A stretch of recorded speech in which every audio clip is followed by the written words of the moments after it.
तो क्या drip irrigation से हमारा मुनाफा ज्यादा हो सकता है? तो क्या ड्रिप इरिगेशन लगाने से हमारा पाक अच्छे से ग्रो होता है? और फ्लूइड सिस्टम तो पुराना हो गया, इसीलिए क्या हमें वो यूज नहीं करना चाहिए? तो देखो भाइयों, पानी देना तो सबको आता है, लेकिन सही जगह, सही टाइम और सही मात्रा में पानी देना नए फार्मर्स को पता नहीं होता।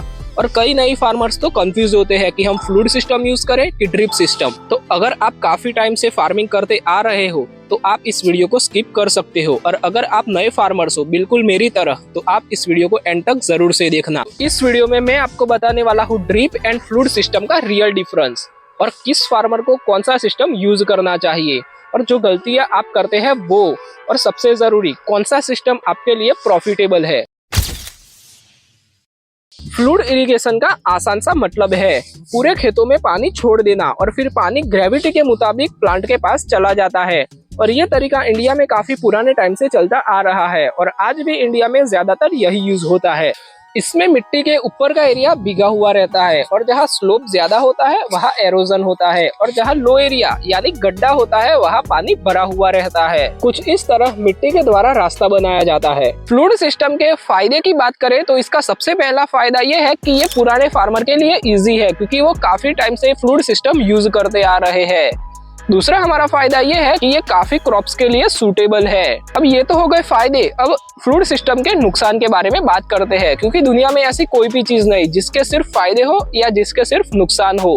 अब सबसे पहले नुकसान के बारे में बात करें तो जब हम खेतों में पानी बहाते हैं तब हमारा पूरा खेत पानी से भर जाता है, और पौधों की जड़ में ऑक्सीजन की कमी होती है, और रूट्स तक ऑक्सीजन पहुंच नहीं पाता, और फिर हमारे रूट्स में फंगस का खतरा बढ़ जाता है। दूसरे नुकसान की बात करें तो 60 से 70% तक पानी हमें बहाना पड़ता है, यानी वेस्ट करना पड़ता है, तब जाके हमारे पौधे को थोड़ा बहुत पानी मिलता है। तीसरा हमारा नुकसान ये है कि पानी के बहाव में हमारा फर्टिलाइजर मिट्टी में एब्जॉर्ब हो जाता है, और फर्टिलाइजर भी ठीक से पौधों तक पहुंच नहीं पाता। चौथा हमारा नुकसान ये है कि भीड़ का खतरा बढ़ जाता है, क्योंकि पूरा खेत पानी से भरा हुआ रहता है। और अगर आप हर सीजन में फ्लूइड सिस्टम यानी फ्लूइड इरिगेशन का यूज करते हो तो लंबे समय में आपकी सॉइल यानी आपकी मिट्टी का भी डैमेज होना तय है। इसीलिए फ्लूइड सिस्टम सस्ता है पर लंबे समय में आपको महंगा पड़ सकता है। ये तो रहे फायदा नुकसान, लेकिन अब मैं आपको बता रहा हूँ कि फ्लूइड सिस्टम फ्लूइड इरिगेशन कब सही है। तो सबसे पहले तो हमारा खेत का लेवल सेम होना चाहिए, यानी कोई एरिया में मिट्टी का लॉसेस या कोई एरिया में स्लोप नहीं होना चाहिए, जिससे हमारा पानी इजीली बह सके।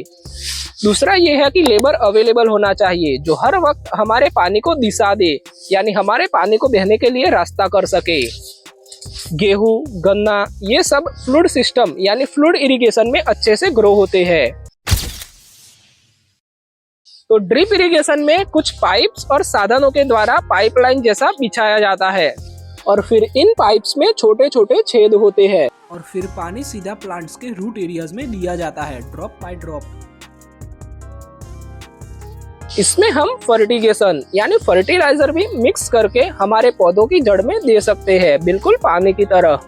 ये फ्लूइड से बिल्कुल उल्टा है। ड्रिप में सबसे पहले पानी हमारे पौधों को मिलता है और बाकी सब मिट्टी को बाद में, और फ्लूइड सिस्टम में सबसे पहले पानी हमारी मिट्टी को मिलता है और बाकी सब पौधों को बाद में। ड्रिप इरिगेशन के फायदे की बात करें तो सबसे पहला हमारा फायदा ये होता है कि हमारा पानी हमारे पौधों की जड़ों तक इजीली पहुंच जाता है, जिससे हमारे पानी की बचत होती है 60 से 70%।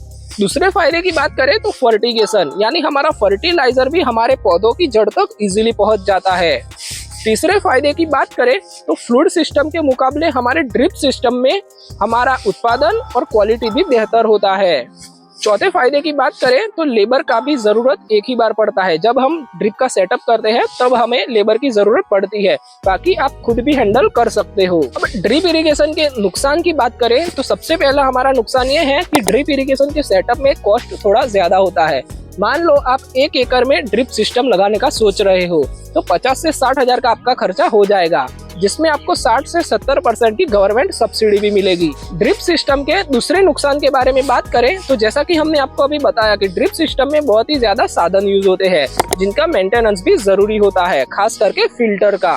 अब मान लो आपने ड्रिप का सही से सेटअप कर लिया, तो ये कुछ गलतियां जो एज अ न्यू फार्मर हमें नहीं करनी है।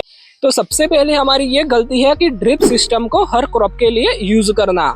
जी हाँ दोस्तों, अगर आप फ्रूट्स ग्रो कर रहे हो या वेजिटेबल्स तो ड्रिप सिस्टम एक सही रास्ता हो सकता है, लेकिन अगर आप गेहूं जैसे क्रॉप ग्रो कर रहे हो तो फ्लूइड सिस्टम की ओर ही आपको जाना पड़ेगा। दूसरी हमारी गलती है कि रूटीन को फॉलो ना करना। ड्रिप इरिगेशन सिस्टम में हमें पानी का और फर्टिलाइजर का टाइम याद रखना पड़ता है। तीसरी हमारी गलती है कि फ्लूइड की तरह ही ड्रिप को चलाना। तो देखो, फ्लूइड में तो हमें पानी बहाना होता है, उसमें ज्यादा फोर्स चाहिए, जितना ज्यादा फोर्स होगा उतना जल्दी हमारे पौधों तक पानी पहुंचेगा। लेकिन कई नए फार्मर्स ड्रिप को भी फ्लूइड की तरह यूज करते हैं और लंबे समय तक चालू रखते हैं, जो कि एक बहुत बड़ी गलती है। चौथी हमारी ये गलती है कि फर्टिगेशन का नॉलेज न होना। तो ड्रिप में हमें फर्टिलाइजर सर्कुलेट करना होता है, जो हमारे पौधों की जड़ों तक आसानी से पहुंच जाता है, और हमारे फर्टिलाइजर का भी वेस्ट बहुत ही कम होता है।